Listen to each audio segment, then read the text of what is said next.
ஆலங்காயம் அருகே சிகிச்சைக்காக அழைத்துச் சென்ற இளம்பெண்ணை சாமியார் திருமணம் செய்து கொண்டதாக பெற்றோர் புகார் அளித்த சம்பவம் பரபரப்பை ஏற்படுத்தியுள்ளது.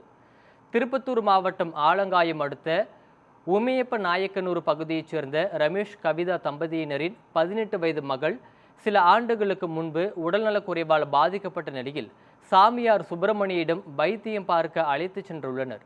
அப்போது அந்த பெண் கோயிலில் தங்கி சிகிச்சை பெற வேண்டும் என்று சாமியார் கூறியுள்ளதாக தெரிகிறது. பின்னர் அந்த பெண் குணமடைந்து தற்போது செவிலியர் படிப்பு படித்து வந்த நிலையில் கடந்த சில தினங்களுக்கு முன்பு வெளியே சென்ற பெண் வீடு திரும்பாததால் பெற்றோர் அச்சமடைந்துள்ளனர்.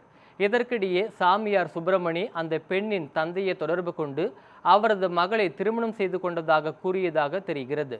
இதனால் அதிர்ச்சி அடைந்த பெற்றோர் அந்த சாமியார் மீது காவல் நிலையத்தில் புகார் அளித்துள்ளனர்.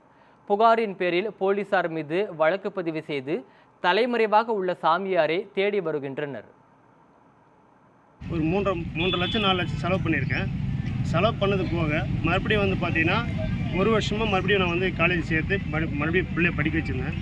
இப்போ 3 நாளைக்கு முன்னாடி முந்தானத்து ஈவினிங் காலேஜ் முடிச்சுட்டு வெளியே வரும்போது கடத்திட்டு இருக்கிறாங்க. கோயிலான்னு போயிட்டு பொதுமக்கள் பொண்ணு வீட்டுக்கார் சார்பில் போயிட்டு அங்கெல்லாம் பிரச்சனை பண்ணி அடித்து ஏதோ பண்ணாங்களாம். நானும் அங்கே இல்லை. நான் நெல் அறுத்துட்டு வீட்டிலே இருந்தேன்.